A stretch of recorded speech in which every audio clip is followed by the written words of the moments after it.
อืมหืมแช่บบ่ใช่แอมแอมในมันปลูกก็ได้เกิดบ้าดินแบบนี้เกิดได้กินคือกันอืมเป็นอะไรรสชาติโอ้ขักฮะข้างบ่ขักใช่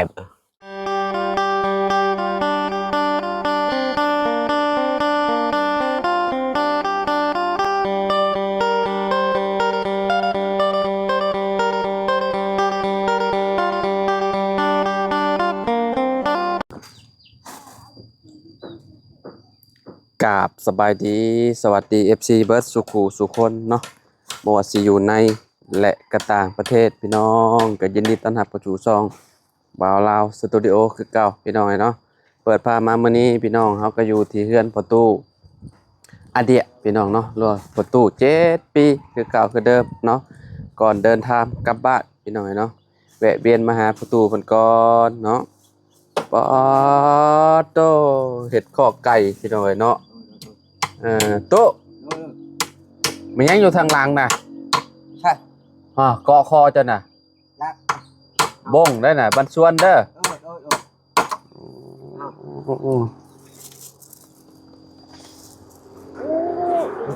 สบายดี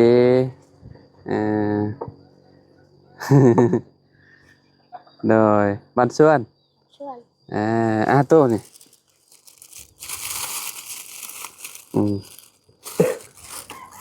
ขาดกินข้าวแล้วบ่ยังไม่ได้กินบ่โดยฮะยังไม่ได้กินข้าวเช้าโดยเอ้าคือบ่กินยังถ้าเมียไปรวมก่อนมีไปรวมไปรวมยังตุวันอาทิตย์เดือนมื้อนี้เข้าคิดบ่สมดองกันล่ะโดยเจ้าคือบ่ไปไปเอาบ่ได้ปะเฮือนนะอ๋อบ่จากปลาเฮือนโดยเฮ็ดแต่เช้าบ่นี่น่ะโดยข้อไก่เพิ่นไปหน่อยเนาะเดี๋ยวแน่ๆจุดเจ้าเคยกินบ่นี่เจ้าว่าหมากหยังฮะหมากแดงๆนี่หมากหยังนี่แม่นหมากหยังมากุโชฮะมากุชิวมากุโชหมากกระซูโดยบ่แม่นหมากหยังบ้านเจ้าห้องหมากกระชูบ่โดยบ่แม่นหมากอันนี้นะหมากอันนี้หมากยำไยอ่ะนะลำไยหมากยำไยอ่ะนะอันนี้เฮาว่าหมากกุโชหมากกระชูโดยภาษาเจ้าโดยหมากลิ้นจีหมากลิ้นจีคนลาวหมากลิ้นจีมินจีหมากลิ้นจีลองชิมบ้างดูมื้อนี้เดินทางปะเด้อโดยมาบ้านเด้อโดยแวะมาหาโอ้ยลองชิมเบิ่ง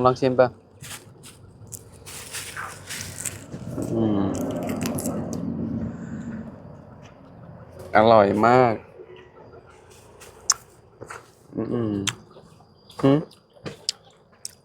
แช่บบ่ใช่แอมในมันปลูกก็ได้เกิดบ้าดินแบบนี้เกิดได้กินคือกันเป็นอะไรรสชาติโอ้ขักฮะข้างบ่ขักใช่เคยซื้อกินบ่กันคนละเวียดแอปโดมาเบียดนำมาขายโดเจ้าก็เคยซื้อกินบ่กันมีเงินซื้อกินกันบ่มีคือมีคนเจ้าเคยกินบ่เฮาบ่เคยเอ้ย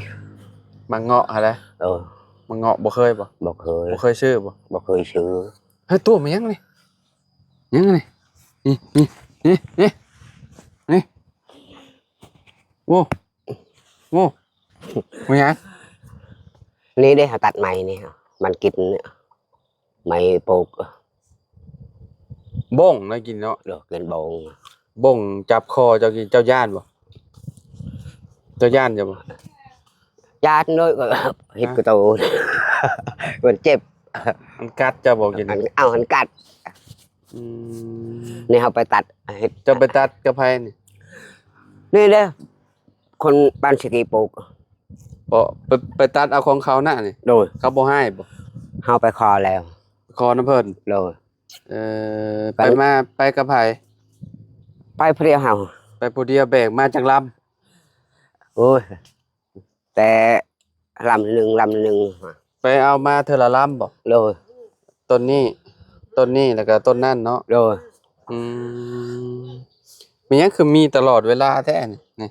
นี่นี่นี่ นี่ นี่ธงนะหึ มอง นี่ มอง สิไปเฮ็ดหยัง คือไปอยู่ให้ก็อาศัยปลาปะอยู่ทำห้วยนี่ โอ้ไปอยู่ให้ก็ใส่ปลาไว้อยู่ห้วย โดย อืมได้บ่ ได้แต่ปลาน้อยเนี่ยเมื่อตำแจว มาป่นกินเนาะ โดย อืมเมื่อวานนี่กินข้าวกับหยังกินมุกหน่อไม้ลูกชายเฮ็ดน่ะบ่ โดยนั่นแหละ แซ่บบ่ บ่ได้ใช้โอ้ยบ่กิน บ่ได้แซ่บก็กินเนาะ บ่กินบ่มีอาหารแถวให้นี่บ่มีอาหารแต่เวทเลยจะลงไม้กินแล้วเวทเลย อ่า อาหารกิน เจ้าก็เคยตามกินบ่หมักแตง เอ หมัก อ แตงที่เฮาซื้อมาให้กินนี่นะตามกิน ตามกินได้ ตามกินกับข้าว โดย ถ้าบ่มีอาหารก็ได้ โดยเท่านั้นแหละ อันนี้สิมีไก่ลายบ่คือเฮ็ดคอกอันไก่ใหญ่แท้ จากนำมาเสียงเว้าไอ้กันได้10ตัวก็เฮาเอาเมียนครึ่งหนึงนี่กันอันนี้ก็ย่างขึ้นมา บ่เบาเสียงเพิ่นเว้าเพิ่น โดย บอกบ่เพิ่นสิซื้อไก่ให้บ่ โดย อืมโดยโอ้คักแล้วเนาะ โดย จะเลี้ยงไก่ลายแล้วนี่เนาะ โด ใช่ ย จะบอกได้เลี้ยงไก่ลายสิต้มกินเบิดย่อ เออ ต้มได้ตู่ โดย เลี้ยงไว้ให้มันออกแม่แพร่ลูกพู เออ หลายๆไปผู้วันแรกเขาสิมาขอกินต้มไก่นำแล้ว โดยกันกัน สิต้มให้เขา เกิ กิน ด อยู่บ่ เฮายัน ฮะ อันนั้นคือมือนี่ก็ยังบ่ได้ตายก็มือก็ยังตายนี่เฮ็ดว่ายันเปียกนี่เปียกไก่นั่น มันยังเปียกไก่ ตายเด้เจ็บหัวมันตายเลย ไก่เจ็บหัวแล้วตาย โดย สิยอ นั่น แม่นบ่ เฮายันนั่นแล้ว โอ้ส่วงมันไก่ติดผ้า โลด ไก่ติดพยาธิ โดยนั่นเฮายันนั่นแล้ว มีบ่มันก็มีอยู่บ่ โอ้บ้านเฮานี่กันเพิ่นประคายประคือไปชื่อไก่พุ่นอยู่บ้านชายแดนเมื่อกินอยู่เฮือนก็แต่กันก็ตาย อืม นั่น ไป น่ะ ซื้อไก่ที่ว่ามันมีพยาธิเนาะ โดย แล้วมากินอยู่พี่กับไก่เฮากับมันถึกหรือว่าหมา โดย กินหรือว่าถิ่มกระดูกกระเดี่ยวมันแถวบ่อนที่เฮาเลี้ยงไก่ก็ตายติ ตาย แม่นหั่นแหละแนวมัน โดย ช่วงมันเป็นพยาธิก็เจ้ากับบ่ต้องไปซื้อไก่ทางใดแล้วมากิน โดยในนั้นแหละ อืมเจ้าก็ค้างเมียนไก่เจ้า โดย ก็บ่ฮู้ว่าเพิ่นสิเลี้ยงเอาแม่แพร่ลูกบ่พี่น้องเนาะไก่ โดย เพิ่น โดย จะสิเป็นจังไดแหละ โดย ไก่ที่เฮาซื้อให้เป็นจังไดแหละตุขังอยู่บ่เนาะนี่ ขัง ใช้ขังอยู่ใช่ นี่ ใช้ไปเบิ่งดูขังเมียนตลอดแท้คือบ่ปล่อยมัน ยังแต่ปล่อย ฮะ ยังเฮายังจับหัวมัน ใช่ นี่เลย เจ้าเมียนอยู่ใช่โอ้เมียนอยู่นี่อืมปล่อยมันนึกว่ามันสิเป็นเปียเป็นรอยแล้วอันนี้ ยัง ฮะ ปล่อยกับมัดตีนนี่ จะมัดแล้วบ่ตีนมัน ยัง เอามื้อนั้นคือว่ามัด อันนี้ยังบ่ได้เชือกมัดตีนมันจะจังปล่อยจื้อ มันไปใช้แหละอันเชือกมัดตีนมันนั่น อันนี้ มันซับออกบ่ เพื่อนพ่อนั้นแกะแล้ว อืมเอาคือแกะออกเจ้าแกะออกให้ยัง จักน้ำผึ้งอันนี้เอาโตใหม่แล้วมันโตก็พึ่งมัน อ ตัวใหม่บ่เนี่ย โดย อืมใช่ปะ ตัวตอนนั้นนะตัวดำคือแบบนี้มันก็ตัวดำคือกัน ตัวดำบัดช่อง อันนี้ก็มัดหมดช่อง อืม ไก่ตัวหนึ่งก็มัดตัวหนึ่งก็บ่ได้มัด อืม อันนี้บ่ได้มัดมัน โอ้อันนี้เจ้าค้างไว้แบบนี้ ต่อไปมันเป็นเปียเป็นรอยได้ตู่ค้างเมียนบัดมือบัดเวน เวลาเจ้าสิปล่อย ตอนได้เจ้าสิปล่อยมัน เฮาเลยปล่อยคำก่อน คำอืม 4 โมงก่อนเฮาปล่อยมัน อืม เฮายัง เราเสี่ยงเราจะไปซื้อไก่อยู่ใช่มาให้เจ้า จักน้ำผึ้น บ่ ให้ตะโปเฮาเฮ็ด อืม เฮือนแต่ไก่แต่10 ตัว อืมโพได้ไก่10 โตวก็ดีแหล้วเนาะ โดยนั่นแหละ จำสิเลี้ยงป่านนี้เนาะตู่เนาะ โดยพอนั้นแหละชำนั้นแหละ อันนี้ก็เฮาเฮ็ดห้องขึ้นมา สิเอาหยังขังอันนี้น่ะ ข้างนี้เด้อเฮาเอาประจาดนี่นะ ฮะ ประจาดนี่ เอาคากระจาดบ่ขัง โดย อืม อันนี้ยังเฮาอาชัยนี่แล้ว อืมพากระจาด พวก ขัง ไก่ เนี่ยแล้วเนาะ โดย อันนี้ก็ยืนนี่ยืนเบิ่งไก่อยู่นี่ ขังเมียนหั่นเลย โดยข้างแม่นอยู่นี่เลยอ่า ใหญ่อยู่เด้อพี่น้องเอ้ยเนาะ โดย คอไก่แล้วเนาะจำจะเลี้ยงบาดนี่ได้10 โตวนี่ก็โยก็ได้มันใหญ่มันออกแม่แพร่ลูกนี่โอ้จำสิกินบ่จักไข่บ่จักหยังแหละ โดย ไข่มันก็มีแหละ นี่อันนี้เชิญประจาดหมดนี่เชื่ออันนี้ใช้ประจาดอันนี้ก็ใช้ประจาดอันนี้คือเครื่อง อันนี้ นั่ง เจะปูพื้นนี่เจ้าสิเอาหยังปู ปู เอาผ้ากระจาดปูบ่ ปลากระจาดหมด ปูพื้นอันนี้ได้ เออ เออ แค่ จะ นี้ บ่ ก็ปลากระจาดหมด จะบ่มีแนวมาซับบ่ บ่ อันแบบเป็นพวกไม้พวกหยังไม้เศษไม้เศษหยังได้เอามาปูนี่ปูหมองนี่นะบ่มีเนาะเนาะ บ่มีใช้แต่อาตอบนี่ใช้ อืมเอากระจาดมาวางเช่นนี้ เออเอาจาดใช้วางใช้นี่แล้ว นี่เฮาเฮ็ดอันนี้คือยืนเบิ่งนั่งนี่ห้องไก่อยู่นี่ อ่า ไปอยู่พุ่นไก่อ่าเฮ็ดอันเดียวนี่ เฮ็ดประตูมัน ใช้ น่ะ ครบ เฮ็ดประตูมันนำแหละประตูปิดเปิด โล บ่มีประตูก็มันก็อันนั้นแล้วหายใจบ่ได้แล้ว โล อืมคอกไก่ นี่ เออ เมื่อฮอดบ้านบ่ แม่นเมื่อฮอดบ้านมานี่ อ่า เดินทางกลับบ้าน อ่ายังดีใจฮะ อืม อ่า เอาก็ดีใจน้ำเจ้าได้ไก่มาเลี้ยง โล เลี้ยงหลายๆออกแม่แพร่ลูก โลเอาอยากได้โมเห็นโมได้ไก่เฮาชะม้อย แต่เกิดปันมาก็บ่เคยเลี้ยงไก่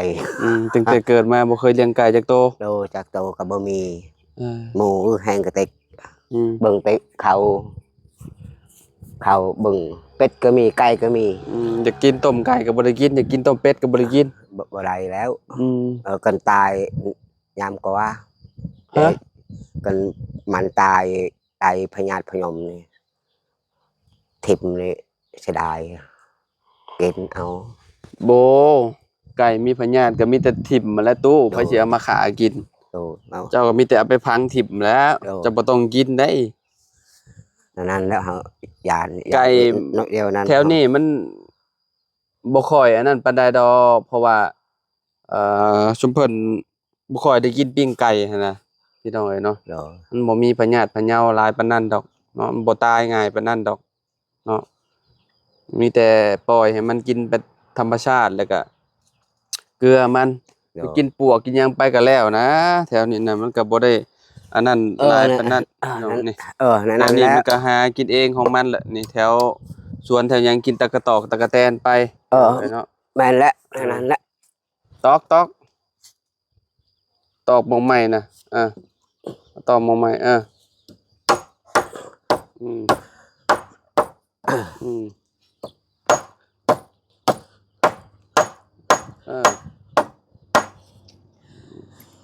เอาหยังมงนี่นะ มองเชกชี จังกะสีบ่ โดย จังกะสีเก่าอ่ะบ่ เอาเชกชีเก่านี่แหละ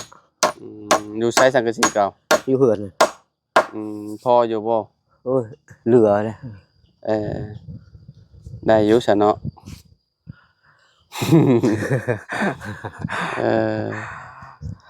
เมียไปใส่เกาะ ไปรวม เมียไปรวมเลยเนาะ โดย เมียเพิ่นไปรวมพี่น้องเนาะ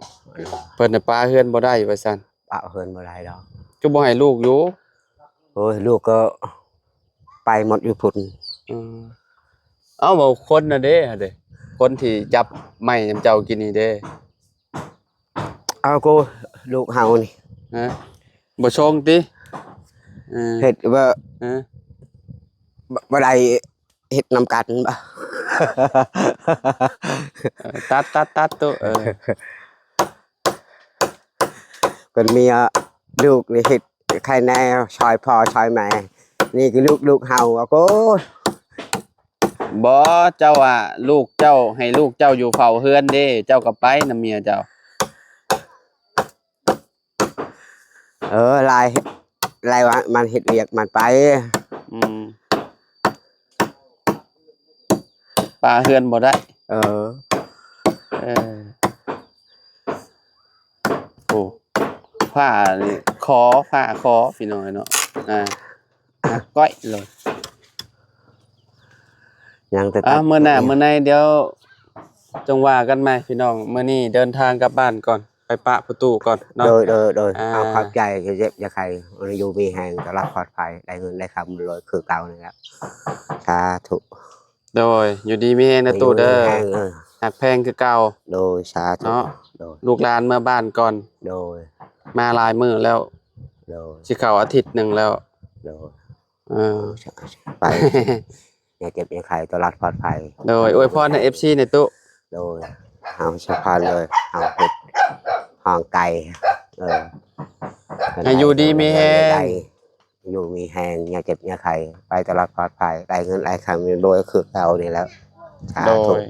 ร่ำรวยกว่าเก่าเนาะ โดย แต่ละคนเนาะ แต่ละคน FC ขอบคุณหลายๆเด้อ โดย ที่ สา เป็น ธุ กำลังใจให้ โดย ทางทีมงานเนาะ โดย บ่ว่าสิเป็นพี่น้องฝั่งไทยฝั่งลาวและทางต่างประเทศนํพี่น้องเอ้ยเนาะ โดย มื้อนี้ก่อนกลับบ้านก็แวะมาหาพ่อตู้เพิ่นก่อนพี่น้องเอ้ยเนาะ โดย มาก็มาเจอเพิ่นเฮ็ดข้อไก่ข้อหยังและทางเบาเสียงเพิ่นเนาะสิซื้อไก่มาให้เลี้ยงว่าซั่นพี่น้องเอ้ยเนาะ โดย เอาก็ดีใจนํเนาะเลี้ยง สาธุ ให้ได้หลายๆเอาแม่ให้ลูกหลายๆเด้อตู้เด้อ โดยสาธุ โดย ดีใจอย่าเจ็บอย่าใครไปตลอดปลอดภัยได้เงินได้คำโดยคือเก่า โดยป้ายบันชวนเด้อตู้เด้อ โดย เนาะโอเคพี่น้องเอ้ยเนาะโอเคพี่น้องเอ้ยเนาะพอกันใหม่เด้อเบิดสุขุทุกคนเนาะสำหรับคลิปนี้ไปแล้วขอกล่าวคำว่าสบายดีพี่น้อง